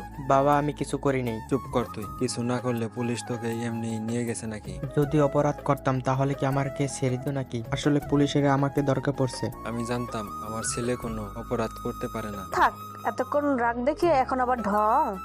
তোমরা এখনো ঝরকা করো, আর আমার তো ক্ষুধা লাগে নেই। ও তাই তো, তুই বস, আমি খেতে দিচ্ছি। তারপর মা খাবার বেড়ে দিল। আমি খাবার খেয়ে রুমে গিয়ে ঘুমিয়ে পড়লাম। সকালে ঘুম থেকে উঠে ফ্রেশ হয়ে খাওয়া দাওয়া করে টিভি অন করতে মাথা নষ্ট করে একটা খবর দেখলাম। আজকে সকালে আবারও চার্যপদ ব্যাংকে ওয়েবসাইট হ্যাক করে 30 কোটি টাকা চুরি হয়েছে। এবার একটু অবাক লাগছে, পরাপর 2 দিনে টাকা চুরি হলো। এটা কোনো সাধারণ হ্যাকারের কাজ নয়, অনেক দক্ষ কোনো হ্যাকার এই কাজ করছে। এর বিরুদ্ধে কোনো প্রমাণও পাওয়া যাচ্ছে না। কিন্তু ভাবার বিষয় হলো, ওরা চাচ্ছেটা কি? বারবার একই ব্যাংকে কেন চুরি করছে, আর শুধুমাত্র ধনী ব্যক্তিদের অ্যাকাউন্ট থেকে টাকা চুরি করছে? এইভাবে এক সপ্তাহ কেটে গেল, আর এই 7 দিনে প্রতিদিন চার্যপদ ব্যাংক থেকে টাকা চুরি হয়েছে এরকম হ্যাকিং পদ্ধতিতে। আর প্রতিদিনই কোনো ধনী ব্যক্তিদের অ্যাকাউন্ট থেকে টাকা চুরি হয়েছে। এমন সময় হঠাৎ রিয়া ফোন করলো। নাম্বারটা এখনো সেভ করা রয়ে গেছে। আমি আর দেরি না করে তাড়াতাড়ি থানায় চলে গেলাম। থানায় গিয়ে দেখলাম রিয়া উদাস হয়ে বসে আছে। ম্যাডাম, ডাকছেন কেন? একটু বসো, অফিসার সাহেব আসছেন, উনি তোমাকে ডেকেছেন। আমি চুপচাপ বসে আছি রিমার সামনে। রিমাও কোনো কথা বলছে না, মাথা নিচু করে বসে আছে। কই, অফিসার সাহেব তো এখনো আসলেন না? একটু অপেক্ষা করো, ঢাকা থেকে আসতেছে, একটু তো সময় লাগবেই। ঠিক আছে, আমি তাহলে আসছি। আর অফিসের সাহেব আসলে আমি ফোন দিন। কেন? আমার সামনে বসে থাকতে কি সমস্যা হচ্ছে? বুঝলাম না। সরি, প্লিজ আমাকে মাফ করে দাও। আরে ম্যাডাম, কি বলছেন এসব? কেউ শুনলে কি ভাববে? আমি তোমার কাছে অন্যায় করেছি, তাই ক্ষমা চাচ্ছি। এতে ভাবার কি আছে? আরে কি বলছেন আপনি? আবার কি অন্যায় করছেন? প্লিজ আমাকে ক্ষমা করে দাও। আমি জানি আমি যেটা করেছি সেটা খারাপ করেছি। আরে আজব তো, আপনার আদেশ দেওয়া হয়েছিল আমার সাথে ভালোবাসা অভিনয় করে আমার সম্পর্কে সকল তথ্য নেওয়ার, আর আপনি সেটাই করেছেন। এতে অন্যায় কি আছে? তোমার সাথে ভালোবাসার অভিনয় করতে করতে কখন যে সত্যি সত্যি ভালোবেসে ফেলেছি বুঝতেই পারিনি। আমাকে আরেকটা সুযোগ দিবা? দুঃখিত ম্যাডাম, একবার কেউ বিশ্বাস ভাঙলে তাকে দ্বিতীয়বার বিশ্বাস করার অভ্যাস আমার নেই। এমন সময় অফিসার চলে এলেন। এবার তুমি কিছু একটা করো, যেভাবেই হোক চোরকে ধরতেই হবে। আমারও তাই মনে হয়। তোমার যা কিছু দরকার আমাকে বলো, কিন্তু যত তাড়াতাড়ি পারো চোরকে ধরো। তেমন কিছু লাগবে না, শুধু একটা জিপিএস মেশিন লাগবে। চার্যপদ ব্যাংকের যে কয়েকজনের অ্যাকাউন্ট খোলা আছে সবার অ্যাকাউন্টের সাথে জিপিএস যোগ করতে বলেন। ঠিক আছে, আমি আজকেই ব্যাংকের ম্যানেজারকে বলে ব্যবস্থা করছি। আর এই বিষয়ে কোনো নিউজ টিভি চ্যানেলে দিবেন না। ঠিক আছে। তারপর অফিসার চলে গেল, আর আমি চলে আসছিলাম। কিছু দূর যেতে পিছন থেকে রিমা আমার হাত টেনে ধরলো। হাত ছাড়ুন। ছাড়ার জন্য তো ধরিনি। আপনি যদি মনে করেন আপনার নরম কথা আমার মন গলে যাবে, তাহলে ভুল ভাবছেন। ওরকম নরম মন আমার না বলেই হাত ছাড়িয়ে নিয়ে চলে আসছিলাম। আর রিমা পিছন থেকে বলছিল, বিয়ে যদি কাউকে করি তাহলে তোমাকেই করব, পারলে আটকিও। আমি পিছনে কান না দিয়ে সোজা বাসায় চলে এলাম। বাসায় এসে দিলাম এক ঘুমে বিকাল হয়ে গেছে। ঘুম থেকে উঠতে অফিসার সাহেবের ফোন। সিফাত, ব্যাংকের সকল অ্যাকাউন্টেই জিপিএস সংযোগ দেওয়া হয়ে গেছে। ঠিক আছে, দেখছি কি করা যায়। তারপর ফোন কেটে গোসল করে খাওয়া দাওয়া করলাম। এখন আর কম্পিউটার সামনে বসতে ইচ্ছা করছে না। রাতে দেখবো কি করা যায়। বাড়ি থেকে বেরিয়ে এলাম আড্ডা দেওয়ার জন্য। সাকিবকে একটা কল দিলাম। কিছুক্ষণের মধ্যে সাকিবও চলে এলো। দুজন গিয়ে রহিম চাচার চায়ের দোকানে বসলাম। চাচা, দুটো চা দেন তো। অপেক্ষা করো, দিচ্ছি। তারপর রহিম চাচা আমাদের দুজনকে দুটো চা দিল। চা খেতে খেতে সাকিবকে সবকিছু খুলে বললাম। কি বলিস দোস্ত, চোর ধরতে পারলে তো তুই বিখ্যাত হয়ে যাবি। আরে বিখ্যাত কি, খেয়ে যে হ্যাকিং শিখছিলাম, না হলে আজকে এই প্যারা ভিতর পড়তে হতো না। তবে যাই হোক, কিন্তু রিমাকে তোর মেনে নেওয়া উচিত, কারণ ওর তো কোনো অন্যায় দেখি না। ও যা করেছে ওটা ওর ডিউটি ছিল। তুই তো জানিস আমি একবার কাউকে বিশ্বাস করলে তাকে আর দ্বিতীয়বার বিশ্বাস করি না। যাই করিস ভেবে করিস। আচ্ছা চল এখন বাসায় যাই। চল। তারপর রহিম চাচাকে চায়ের দাম দিয়ে বাসা চলে আসলাম। কলিং বেল দিতে দরজা খুলে গেল, কিন্তু অবাক করার বিষয় হলো দরজার সামনে রিমা দাঁড়িয়ে আছে। আমি কিছু না বলে ভিতরে চলে গেলাম। মা, এই মেয়ে এখানে কি করছে? এখানে কি করছে মানে? ও আমার হবু বৌমা। কি বলো এইসব? কিন্তু কিভাবে? কিভাবে আবার? আমার কি আর কোনো ছেলে আছে নাকি? ও তোর হবু বউ। বুঝছি, বয়সের সাথে সাথে তোমার মাথারও সমস্যা হয়ে গেছে, ডাক্তার দেখাও। বলেই আমি রুমে চলে এলাম। দেখলাম রিমা মুচকি মুচকি হাসছে। তোর হাসি বের করতাম, এখন তো করার মতো মুড নেই, তাই কিছু করলাম না। রুমে এসে কম্পিউটার সামনে বসলাম। কিছুক্ষণ পরে আমার পিছনে কারো উপস্থিতি অনুভব করলাম। পিছনে তাকিয়ে দেখি রিমা দাঁড়িয়ে আছে। আপনি আমার রুমে আসার সাহস কোথায় পেয়েছেন? আমার হবু স্বামীর রুমে আমি আসছি, তাতে তোমার কি? বের হয়ে যান এখান থেকে, আমার কাজে ডিস্টার্ব করছে। কেন ডিভোর্স হবে? আমি চুপচাপ দাঁড়িয়ে থাকবো? আপনি যাবেন নাকি আমি অফিসার সাহেবকে ফোন করে বলবো আপনি আমার কাজে বিরক্তি করছেন? হ্যাঁ, বলতে হবে না, যাচ্ছি। তারপর রিমা চলে গেল। আমি নিজের কাজে মনোযোগ দিলাম। চার্জপথ ব্যাংকের ওয়েবসাইটে ঢুকলাম। ব্যাংকে যাদের অ্যাকাউন্ট খোলা আছে তাদের সবার অ্যাকাউন্ট হ্যাক করে ট্র্যাকিং চালু করে রাখলাম। এখন যদি কেউ আর এই ব্যাংকের কোনো ওয়েবসাইট হ্যাক করে, তাহলে অটোমেটিকলি ভাবে তাদের অ্যাকাউন্ট হ্যাক হয়ে আমার কম্পিউটার চলে আসবে। কম্পিউটার অফ করে খাওয়া দাওয়া করতে ডাইনিং রুমে গেলাম, কিন্তু খাওয়ার ইচ্ছাটাই নষ্ট হয়ে গেল। সিফাত, কালকে তোর আর রিমার বিয়ে। কি বলো বাবা, এইসব ফাজলামির একটা লিমিট থাকে। আমি কোনো ফাজলামি করছি না, কালকে বলছি, কালকেই বিয়ে। কালকে কেন? কোনোদিন এই মেয়েকে বিয়ে করতে পারবো না। তুই তো জানোই আমি একবার যেটা বলি সেটাই করি। আর কিছু করার নেই। বাবা একবার যেটা বলে সেটাই করে, আর তার মুখের উপর কথা বলার সাহস আমার নেই। যে রাগ নিউক্লিয়ার বোমার মতো করে কাটে। কি আর করার? দুঃখে ভরা ক্লান্ত মন নিয়ে খাওয়া দাওয়া করে রুমে চলে আসলাম। এসে দিলাম এক ঘুম থেকে উঠে ফ্রেশ হয়ে টিভি অন করতে দেখলাম আজকে চার্জপথ ব্যাংক থেকে 500 কোটি টাকা চুরি হয়েছে। আমি আর দেরি না করে তাড়াতাড়ি কম্পিউটারের কাছে চলে গেলাম, কারণ যেই টাকা চুরি করুক না কেন তার অ্যাকাউন্ট হ্যাক হয়ে আমার কম্পিউটার চলে আসবে। তাছাড়াও কম্পিউটার অন করতে দেখতে পেলাম একটা অ্যাকাউন্ট হ্যাক হয়ে আমার কম্পিউটার চলে এসেছে। বুঝতে বাকি রইল না এটাই আসল চোর। কিন্তু অ্যাকাউন্টের ভিতরে ঢুকতে যা দেখলাম তার জন্য আমি মোটেও প্রস্তুত ছিলাম না, কারণ অ্যাকাউন্টটা সেই রিপোর্টারের। সর্বপ্রথম টাকা চুরি হওয়ার পর অফিসারের যে ইন্টারভিউ নিয়েছিল, কিন্তু আমার এই বিষয়টা কোনোভাবেই আমার মাথায় ঢুকছে না যে একজন রিপোর্টার কেন ব্যাংক থেকে এত টাকা চুরি করবে, ও আবার এই ব্যাংক থেকে বারবার। সবচেয়ে অবাক করার বিষয় হলো একজন রিপোর্টার হয়ে সে এত নিখুঁত ভাবে হ্যাক করে কিভাবে। আমাকে এই সব কিছু জানতে হবে, আর এর জন্য প্রথমে আমাকে ওই রিপোর্টারের সাথে দেখা করতে হবে। অ্যাকাউন্ট থেকে রিপোর্টারের নাম ঠিকানা সংরক্ষণ করলাম। ওনার নাম মাইকেল রবার্ট। নামটা দেখে আরেকবার অবাক হলাম। একজন বাঙালির নাম কিভাবে মাইকেল রবার্ট হয়? হয়তো সত্য নাম দিয়ে অ্যাকাউন্ট তৈরি করছে। যাই হোক, আবার নতুন করে টাকা চুরি হওয়ার আগে মাইকেল রবার্টের সাথে আমার দেখা করতে হবে।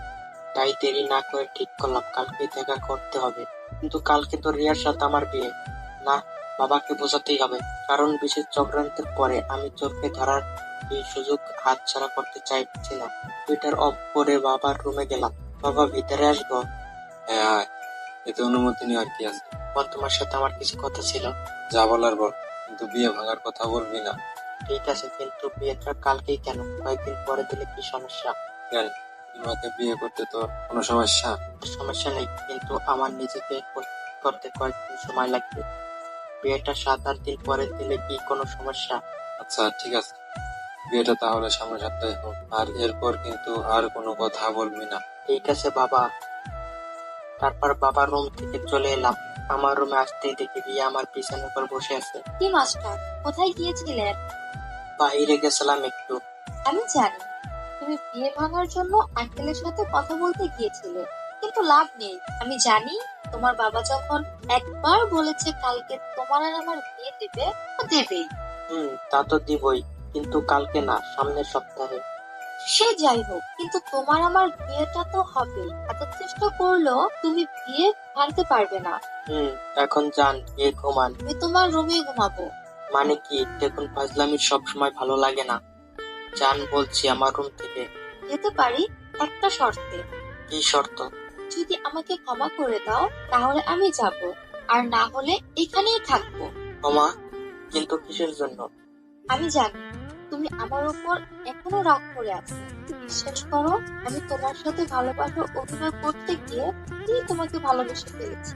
আরে আমি তো এত কিছু মনে করিনি। কিছু যদি মনে না করো তাহলে আমাকে বিয়ে করতে সংকোচ করছো কেন? জানি না। তার মানে তুমি আমাকে ক্ষমা করো। ঠিক আছে, তাহলে আমিও যাব, আজকে তোমার রুমেই ঘুমাবো। ওকে, ক্ষমা করছি, এখন তো যান। সত্যি বলছো তো? সত্যি সত্যি। তারপর রিয়া আমাকে একটা কিস দিয়ে ওর রুমে চলে গেল। আমিও ঘুমিয়ে পড়লাম। সকালে ঘুম থেকে উঠে ফ্রেশ হয়ে খাওয়া দাওয়া করে বেরিয়ে পড়লাম। নিজের নিরাপদের জন্য প্যান্টের সাথে একটা ছুরি গুছে নিলাম। তারপর মাইকেল রবার্টের অ্যাকাউন্ট থেকে পাওয়ার ঠিকানায় চলে গেলাম।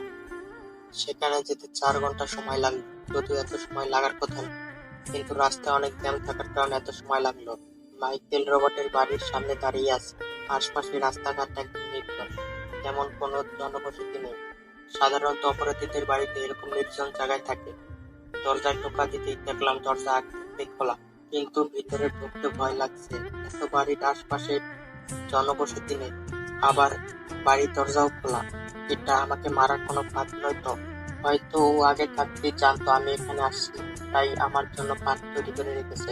যেহেতু ও একজন দক্ষ হ্যাকার, তাই আমার এখানে আসার খবর আগে থাকতেই জানার ওর কাছে কোনো কঠিন কাজ নেই। যাই হোক, বেশি ভয় না পেয়ে আস্তে আস্তে ঘরের ভিতরে ঢুকলাম। কিন্তু ভিতরে ঢুকতে আমি যা দেখলাম তাতে যেন আমার পায়ের নিচ থেকে মাটি সরে গেল। কারণ সোফার উপর মাইকেলের গলা কাটা লাশ পাশেই আছে। কেউ ওকে খুন করে সোফার উপর রেখে গেছে। ছুরিটা এখনো কাটা গলার সাথে লেগে আছে। ভয়ে আমার শরীরের সবগুলো লোম দাঁড়িয়ে আছে। কে করতে পারে এই কাজ? এমন একটা অপরাধীকে যে খুন করছে সে নিশ্চিত আরো অনেক বড় অপরাধ।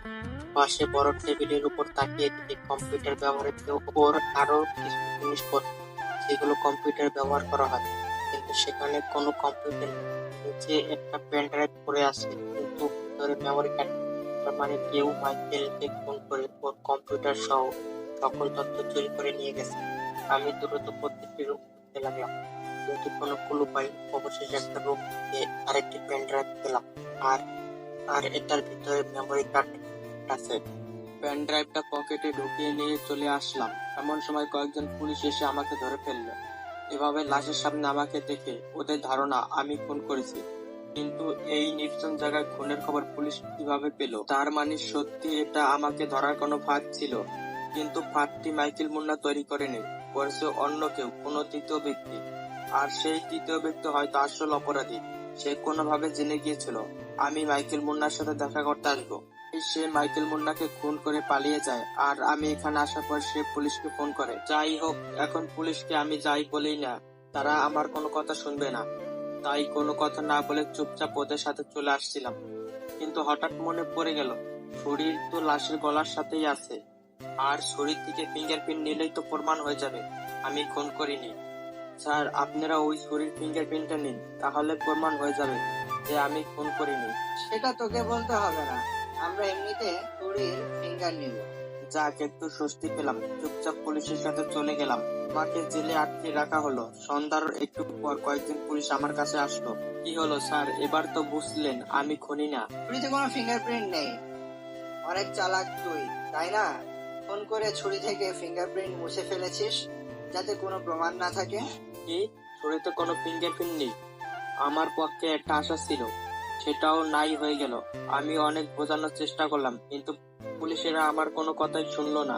আসলে খুনি অনেক বুদ্ধি খাটিয়ে প্ল্যান তৈরি করেছে, তাই খুন করে ফিঙ্গারপ্রিন্টটাও মুছে দিয়ে যায়, যাতে আমার পক্ষে কোনো প্রমাণ না থাকে। রাতে একজন পুলিশ এসে জানিয়ে দিয়ে গেল সামনের মাসে আমাকে কোর্টে পাঠানো হবে। সকালে ঘুম ভাঙতেই দেখলাম রিমা উকিল নিয়ে এসেছে আমাকে জামিন করানোর জন্য, সাথে বাবাও এসেছে। তারপর আমাকে ছেড়ে দেওয়া হলো। বাবা, আমি আর রিমা চলে আসলাম। বাসায় এসে দেখি মা মন মরা হয়ে বসে আছে। বাবা, তুমি বিশ্বাস করো আমি কাউকে খুন করতে পারি? যদি বিশ্বাস করতাম তাহলে তোকে আনতে যেতাম না। আমি জানি আমার ছেলে কখনো এমন কাজ করতেই পারে না। যাই হোক, মনে মনে অনেকটা শান্তি লাগলো। এমন বাবা মাকে পেয়ে তারা আমাকে অনেক বিশ্বাস করে। কিন্তু এগুলো বলে তো এখন লাভ নেই। সামনের মাসে তোমাকে কোর্টে পাঠানো হবে, তার আগে তোমাকে প্রমাণ করতে হবে তুমি খুনি নও। আমি নিজে পুলিশ বলে এত তাড়াতাড়ি জামিন করাতে পারলাম, কিন্তু কোর্টে পাঠানোর থেকে আটকানোর ক্ষমতা আমার নেই। প্রমাণ তো আমি করবই, যেভাবেই হোক। একদিকে ভালোই হলো, হবু বউ পুলিশ ছিল বলেই এত তাড়াতাড়ি ছাড়া পেলাম।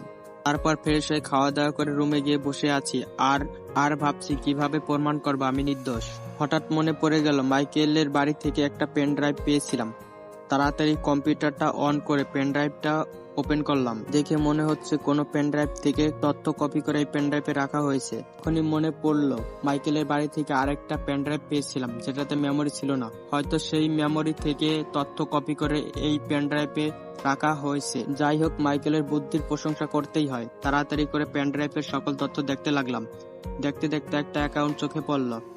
ওই অ্যাকাউন্ট দিয়ে মাইকেলের অ্যাকাউন্ট হ্যাক করা হয়েছে অনেকদিন আগে। তারিখ হাট দেখে একটু অবাক হলাম, কারণ সর্বপ্রথম যেদিন মাইকেলের অ্যাকাউন্ট দিয়ে চার্জপট ব্যাংকের টাকা চুরি করা হয়েছিল, তার আগের দিনে এই অ্যাকাউন্ট দিয়ে মাইকেলের অ্যাকাউন্ট হ্যাক করা হয়েছিল। তার মানে এই চুরিগুলো মাইকেল করেছে অন্য কেউ। যে মাইকেলের অ্যাকাউন্ট হ্যাক করে তারপর মাইকেলের অ্যাকাউন্ট দিয়ে চুরি করছে, তার মানে মাইকেল কোনো হ্যাকার না। আসল হ্যাকার এবং চোর সেই ব্যক্তি যে মাইকেলের অ্যাকাউন্ট হ্যাক করে তারপর মাইকেলের অ্যাকাউন্ট দিয়ে চুরি করেছে। তাড়াতাড়ি ওই অ্যাকাউন্টে ঢুকলাম আসল চোরের খবর জানার জন্য, কিন্তু অ্যাকাউন্টে ঢুকে যা দেখলাম তাতে আমার মাথা আকাশ ভেঙে পড়ার মতো অবস্থা। না, এটা কিছুতেই হতে পারে না, হয়তো আমি ভুল দেখছি। চোখ মুখে একটু জল দিয়ে আসলাম, তারপরেও সেই একই জিনিস দেখছি। অ্যাকাউন্টের মধ্যে রিমার সুন্দর একটা পিকচার দেখা যাচ্ছে। একটু উত্তেজিত হয়ে তাড়াতাড়ি করে সকল ডিটেল চেক করলাম। হ্যাঁ, আমি যা ভাবছি সেটাই সত্যি।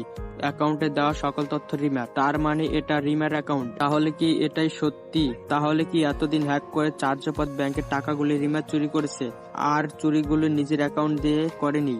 রিমা প্রথমে মাইকেলের অ্যাকাউন্ট হ্যাক করে, তারপর মাইকেলের অ্যাকাউন্ট দিয়ে এই চুরিগুলি করে, যাতে ধরা পড়লে মাইকেল পরে। কিন্তু যদি এরকম হয় তাহলে এই তথ্যগুলো মাইকেলের প্যান ড্রাইভে কিভাবে রাখলো? আর মানে রিমা যে মাইকেলের অ্যাকাউন্ট দিয়ে চুরি করছে এটা মাইকেল জেনে গিয়েছে, তাই সবকিছু সে নিজের পেন ড্রাইভে লুকিয়ে রাখছে। আর আমি মাইকেলের বাসায় যাচ্ছি এটা হয়তো রিমা কোনোভাবে বুঝে ফেলছে, তাই রিমা মাইকেলকে খুন করে পেন ড্রাইভটা নিয়ে যায় আর খুনের দায় আমাকে ফাঁসিয়ে দেয়। কিন্তু হয়তো রিমা এটা জানতো না যে মাইকেল আলাদা একটা নকল পেন ড্রাইভ তৈরি করে রাখছে। না না, এটা আমি কি ভাবছি? রিমা কেন এমন করবে? ও তো পুলিশ, আর ও তো নিজেই চোরকে ধরার চেষ্টা করছে, কিন্তু ওর অ্যাকাউন্ট তো অন্য কথা বলছে। তার মানে হয়তো রিমাকে যাতে কেউ সন্দেহ না করে সেজন্য সে নিজে চোর ধরার দায়িত্ব নিয়েছে। কিন্তু রিমা আমাকে বিয়ে করতে চাচ্ছে কেন? তাহলে কি রিমা আমার কোনো ক্ষতি করতে চাইছে? যদি এমন হয় তাহলে আমাকে বিয়েটা বন্ধ করতেই হবে। কিন্তু এখন যদি বাবাকে বলি তাহলে বাবা বিশ্বাস করবে না। বাবা ভাববে আমি বিয়ে বন্ধ করার জন্য সাজিয়ে গল্প বলছি। এই এখনই বাবাকে কিছু বলবো না, যা বলবো বিয়ের দিনই বলবো। রিমার ভালো মানুষের মুখোশ খুলে দিব আর নিজেকে নির্দোষ প্রমাণ করব। মা ভাত খেতে ডাকছে, তাই কম্পিউটারটা বন্ধ করে রেখে খাবার টেবিলে চলে গেলাম। আমার সামনের চেহারা রিমা বসে আছে, সবাই হাসি খুশি ভাবে গল্প করছে, কিন্তু আমি চুপচাপ ভাত খাচ্ছি আর মনে মনে রিমাকে বলছি, তোমার এই হাসি খুশি মুখোশের আসল মুখোশ খুব তাড়াতাড়ি খুলে দিব। খাওয়া দাওয়া শেষ করে একটু টেলিভিশনের সামনে বসলাম। রিমাও আমার পাশে বসে আছে। হঠাৎ রিমা আমার কাঁধে মাথা রাখলো। কিছু বলতে গিয়েও বলতে পারলাম না, তার আগে রিমার ঠোঁট আমার ঠোঁটের সাথে এক করে দিল। আমি ওকে ছাড়িয়ে নিয়ে উঠে দাঁড়ালাম। টিভি বন্ধ করতে যাব, ঠিক তখনই ঘটলো আরেক অবাক করার কাহিনী। নিউজে বলছে আজকে আবার চর্যাপদ ব্যাংক থেকে চুরি হলো 10 কোটি টাকা। কিন্তু এটা কিভাবে সম্ভব? আসল চোর তো রিমা, কিন্তু রিমা তো আমার পাশে বসে আছে, আর তাছাড়া রিমার কাছে তো কোনো কম্পিউটার নেই। তাহলে কি রিমা আগে চোরে অন্য কোথায় গিয়েছিল, কম্পিউটার চালায় আর হ্যাক করে? হঠাৎ রিমার ডাকে ঘোর কাটলো। আর কত সময়, এবার তো চোর ধরার একটা উপায় বের করো। রিমার কথা শুনে মনে মনে অনেক রাগ হচ্ছে। নিজেই চুরি করে আবার চোরকে ধরার কথা বলছে। না জানি সুযোগ পেলে কোন ব্যক্তির ঘাড়ে নিজের দোষ চাপিয়ে দেয়। চেষ্টা তো অনেক করছি, কিন্তু চোরের কোনো সন্ধান তো পাচ্ছি না। এইভাবে চলতে থাকলে তো আমাদের দেশের অনেক ক্ষতি হয়ে যাবে। আর তুমি তো একজন দক্ষ হ্যাকার, তাই অফিসার সাহেব চোর ধরার দায়িত্বটা তোমাকে দিয়েছে। হ্যাঁ, চোর তো খুব শীঘ্রই ধরা পড়বে, শুধু সময়ের অপেক্ষা। বুঝলাম না। কিছু না, দেখছি আমি কি করা যায়। এমন সময় অফিসার সাহেব ফোন দিল। হ্যালো সিফাত, নিউজ দেখছো? আজও কেউ ব্যাংকে চুরি হয়েছে। সাংবাদিকরা তো আমাকে পাগল করে দিচ্ছে। তুমি তাড়াতাড়ি কিছু একটা করো। আমি এক্ষুনি আপনার বাসায় আসছি, আর সাথে চোরকে ধরে নিয়ে আনছি। কি বলছো? চোর কি ধরে ফেলছো? আপনি শুধু একটু অপেক্ষা করুন। তারপর ফোন কেটে দিল। কি হলো? তুমি স্যারকে যে বললা চোরকে ধরে নিয়ে আসছো, এখন তুমি চোর কোথায় পাবা? তুমি চলো আমার সাথে, তারপরে দেখতে পাবা চোরকে কোথায় পাই। ঠিক আছে, সত্যি যদি চোরের সন্ধান পেয়ে থাকো তাহলে তাড়াতাড়ি চলো। তারপর রিমাকে নিয়ে বেরিয়ে পড়লাম। 3 ঘন্টা জার্নির পর অফিসারের বাড়ির সামনে পৌঁছালাম। এটা তো অফিসারের বাসা, তুমি বললা চোরকে নিয়ে আসবা, তাহলে কিন্তু চোর কোথায়? আগে আমার সাথে ভিতরে চলো। তারপর কলিং বেল দিতে অফিসার সাহেব এসে দরজা খুলে দিল। তুমি এসেছো সিফাত, কিন্তু তুমি বললে চোরকে ধরে আনবা, তাহলে চোর কোথায়? এই যে স্যার, চোর আপনার পাশে দাঁড়িয়ে আছে। মানে কি বলছো এসব তুমি? স্যার, আমি ঠিক বলছি, রিমাই হচ্ছে আসল চোর। সিফাত, এগুলো কি বলছো তুমি? রিমা একজন পুলিশ অফিসার। আমি ঠিক বলছি স্যার, পুলিশের পোশাকের আড়াল থেকে এই চুরিগুলো করছে। হ্যাঁ, আমি চুরি করেছি, কিন্তু সবগুলো চুরি আমি করিনি। শুধু প্রথম চুরিটা আমি করেছিলাম, সেটাও আবার অফিসার সাহেবের কথায়। চুপ করো তুমি, নিজেই চুরি করে আবার অফিসার সাহেবের উপর দোষ চাপিয়ে দিচ্ছ। সিফাত ঠিকই বলেছে, রিমা ঠিকই বলেছে। ও শুধু প্রথম চুরিটাই করেছিল, তাও আবার আমার কথাতেই। কি তার মানে আপনি ওই চুরির সাথে জড়িত? আগে আমার কথা তো শুনবা।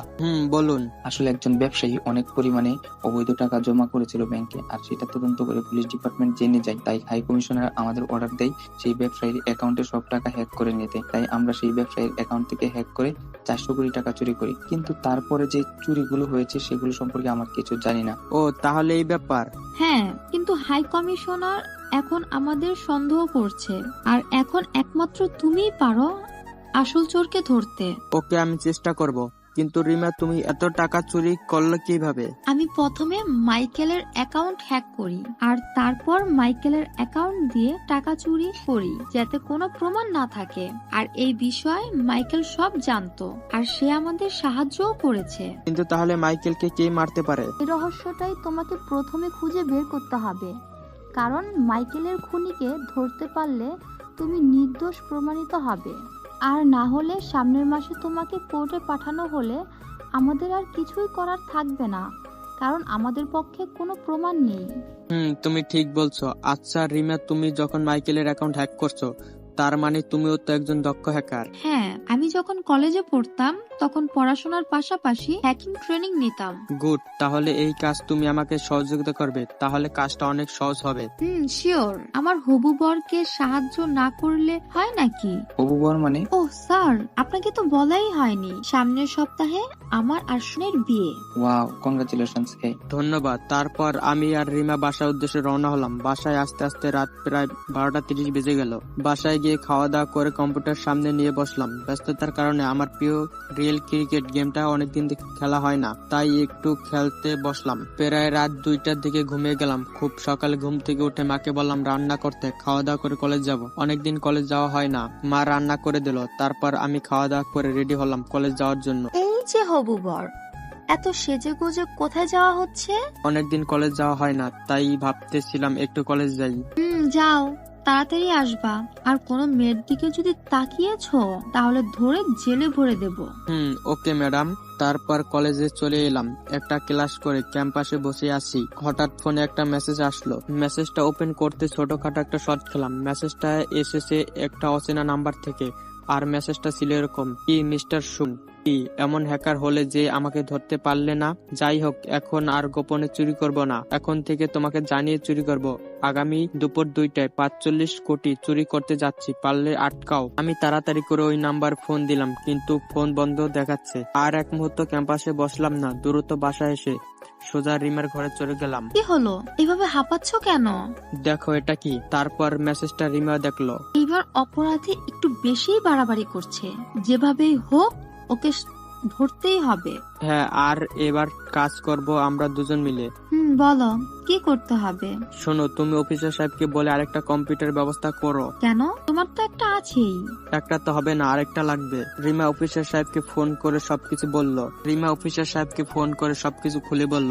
আর অফিসার সাহেব বলল সন্ধ্যার মধ্যে একটা কম্পিউটার পাঠিয়ে দিবেন। দীর্ঘক্ষণ অপেক্ষার পর সন্ধ্যার সময় কম্পিউটার পৌঁছে দেওয়া হলো আমাদের বাসায়। তারপর কম্পিউটারটা আমার রুমে এনে রিমা ওর অ্যাকাউন্ট লগ ইন করলো, আর আমি আমার কম্পিউটার ওপেন করলাম। এখন বলো কি করতে চাচ্ছ তুমি? আমরা আমাদের দুজনের অ্যাকাউন্ট দিয়ে চার্জাপাত ব্যাংক ওয়েবসাইট ট্র্যাক করব। তাহলে চোর যখন হ্যাক করে টাকা চুরি করতে যাবে তখনই তার অ্যাকাউন্ট হ্যাক হয়ে আমাদের কম্পিউটার চলে আসবে। তাহলে দুজনের কি দরকার? শুধু তুমি করলে তো হয়। আরে বোকা, দুজনে ট্র্যাক করে রেখে যদি একটা মিস হয় তাহলে আরেকটা তো কাজ হবে। আর যদি দুইটাই মিস হয়ে যায়? ওই তুমি শুধু নেগেটিভ চিন্তা করো কেন? তারপর দুজনের অ্যাকাউন্ট দিয়ে চার্জাপাত ব্যাংকের ওয়েবসাইট ট্র্যাপ করে রাখলাম, আর ব্যাংক ম্যানেজারকে ফোন করে বলে দিলাম যেন সকল ওয়েবসাইট সিকিউরিটি সিস্টেম আরো হার্ড করে রাখে। পরের দিন দুপুর 2টা পর্যন্ত আমি আর রিমা অপেক্ষা করে রইলাম, কিন্তু আমাদের পরিকল্পনা ব্যর্থ হয়ে গেল। কারণ চোর যে কাজটা করেছে সেটা আমরা কখনো ভেবে দেখিনি। ও আমাদের ট্র্যাকিং সিস্টেম হ্যাক করে নিয়েছে। এবার ভালোভাবে বুঝতে পারছি হ্যাকিং এ যে ও আমাদের থেকে এক ধাপ এগিয়ে। তখনই সেই অচেনা নাম্বার থেকে একটা মেসেজ আসলো। মেসেজটা এরকম ছিল, কি মিস্টার, আমাকে তো ধরতে পারলে না, যাও তোমাকে আরেকটা সুযোগ দিচ্ছি। কালকে সকাল 7টায় 100 কোটি টাকা চুরি করতে যাচ্ছি, তবে এবার চার্জাপাত ব্যাংক থেকে না, এবার লাস্ট টার্গেট কেন্দ্রীয় ব্যাংক। আর এই চুরিটা পারলেই আমার টার্গেট সফল হবে। তারপর থেকে ব্যাংকের চুরি সমাপ্ত ঘটবে। তারপর আমি মেসেজে রিপ্লাই করলাম, তোর টার্গেট সফল হোক বা না হোক, তবে ব্যাংক চুরি সমাপ্ত এবার ঘটবেই, কারণ এবার তোকে ধরবই, সেটা যেভাবেই হোক। তারপর মেসেজটা রিমাকে পড়ে শোনালাম। আচ্ছা সুমন, ও যদি এবার কেন্দ্রীয় ব্যাংক থেকে চুরি করে তাহলে তো প্রথম ওকে কেন্দ্রীয় ব্যাংকের ওয়েবসাইট জানতে হবে। ওয়েবসাইট না জানলে তো আর হ্যাক করতে পারবে না। তাতে কি? আমার জানা মতে প্রতিটা ব্যাংকের ওয়েবসাইট ব্যাংকের মধ্যে সাইনবোর্ডের ব্যাংকের অ্যাড্রেসের সাথে দেওয়া থাকে। এটা তো স্বাভাবিক বিষয়। তাহলে তো ব্যাংকের ওয়েবসাইট জানতে ওই চোর কোন ছদ্মবেশে আজ ব্যাংকের মধ্যে ঢুকবে। আসলেই তো, এটা তো একবারও ভেবে দেখিনি। এই না তুমি আমাকে বোকা বলো? তুমি দেখছো? তুমি দেখি আমার থেকেও বড় বোকা। সেটাই তো দেখছি, কিন্তু ব্যাংকে তো প্রতিদিন অনেক মানুষ যায়, তার মধ্যে চোর কে তা বুঝবো কিভাবে? তাহলে আমি অফিসারকে ফোন করে বলি ব্যাংকের চারপাশে পুলিশ ফোর্স পাঠাতে। না, পুলিশ দেখলে আগেই চোর সাবধান হয়ে যাবে। তাহলে কি করতে চাইছো তুমি? আমরা স্যাটেলাইট ক্যামেরা হ্যাক করব। কি বলছো তুমি? এটা অনেক বড় অপরাধ। চোরকে ধরতে হলে এই অপরাধটা আমাদের করতেই হবে। আর এই বিষয়ে শুধু আমি, তুমি আর অফিসার বাদে কেউ জানবে না। তারপর অফিসার সাহেবকে জানিয়ে আমি আর রিমা স্যাটেলাইট ক্যামেরা হ্যাক করলাম। তারপর স্যাটেলাইট ক্যামেরায় দেখতে লাগলাম কে কে ব্যাংকে প্রবেশ করে। সকাল পর্যন্ত দেখলাম অনেকেই ব্যাংকে প্রবেশ করছে, কিন্তু শুধু একজন ব্যক্তি, সে শুধু ব্যাংকের সাইনবোর্ডে একটু উকি দিয়ে আবার চলে গেল। তখনই বুঝতে পারলাম এটাই আসল চোর। স্যাটেলাইট ক্যামেরার মধ্যে ওকে ফলো করতে লাগলাম। ও নিজের বাসায় যাওয়ার আগ পর্যন্ত ফলো করলাম। অবশেষে দেখতে পেলাম ও একটা বাসায় ঢুকলো, আর তার কিছুক্ষণ পরেই কেন্দ্রীয় ব্যাংক থেকে হ্যাকিং এর মাধ্যমে টাকা চুরি হলো। তখনই বুঝতে পারলাম ওটাই ওর বাসা। আর বাসায় যে প্রথমেই ব্যাংকের ওয়েবসাইট হ্যাক করছে। আমি আর রিয়া অফিসার সাহেবকে বলে বেরিয়ে পড়লাম আসল চোরকে ধরতে। সাথে কোনো পুলিশ ফোর্স নিলাম না, যদি ও পালিয়ে যায়। তাই শুধু আমি আর রিমা গেলাম। একদিকে সাংবাদিকরা এসে অফিসার সাহেবকে ঘিরে ধরছে। স্যার, শুনলাম চোর নাকি ধরা পড়েছে। আমার অ্যাসিস্ট্যান্ট সিফাত আর রিমা সাহসিকতার সাথে চোরের সন্ধান বের করেছে, আর ওরা কিছুক্ষণ আগেই চোরকে ধরতে বেরিয়ে পড়েছে। ঠিক আছে, তাহলে আমরা অপেক্ষা করি। ওনারা চোরকে ধরে নিয়ে আসলে আমরা লাইভ টেলিকাস্ট করব। ঠিক আছে। তারা সবাই সিফাত আর রিমার জন্য অপেক্ষা করতে লাগলো, কিন্তু সিফাত আর রিমা আর ফিরে এলো না। এভাবে কয়েক মাস কেটে গেল, কিন্তু সিফাত আর রিমার কোনো খবর পাওয়া যায়নি। সবাই মনে করে চোরকে ধরতে যাওয়ার পর হয়তো ওরা সিফাত আর রিমাকে মেরে ফেলেছে 25 বছর পর। এত বছর হয়ে গেছে কিন্তু সিফাত আর রিমা আর ফিরে আসেনি। এত বছরেও সিফাত আর রিমা ফিরে না আসায় সবাই এখন নিশ্চিত হয়ে গেছে যে ওদের হয়তো মেরে ফেলা হয়েছে। ওরা নিখোঁজ হওয়ার পরে পুলিশ ফোর্স অনেক খুঁজেছিল, কিন্তু তারা ব্যাংকে চোরেরও কোনো সন্ধান পায়নি, আর সিফাত ও রিমারও কোনো সন্ধান পায়নি। আর অফিসার সাহেব প্রায় 5 বছর আগে হৃদরোগে মৃত্যুবরণ করেন। তবে সবচেয়ে বড় বিষয় হলো সিফাত আর রিমা নিখোঁজ হওয়ার পরে আরো কোনো ব্যাংকের থেকে টাকা চুরি হয়নি। কিন্তু সিফাত আর রিমা কোথায় আছে? তারা কি আজও বেঁচে আছে নাকি মরে গেছে? আজও সবার কাছে একটি রহস্য হয়ে গেছে। তবে অধিকাংশ মানুষ মনে করে হয়তো চোরকে ধরতে গিয়ে চোরের হাতে মৃত্যু হয়েছে সিফাত আর রিমার।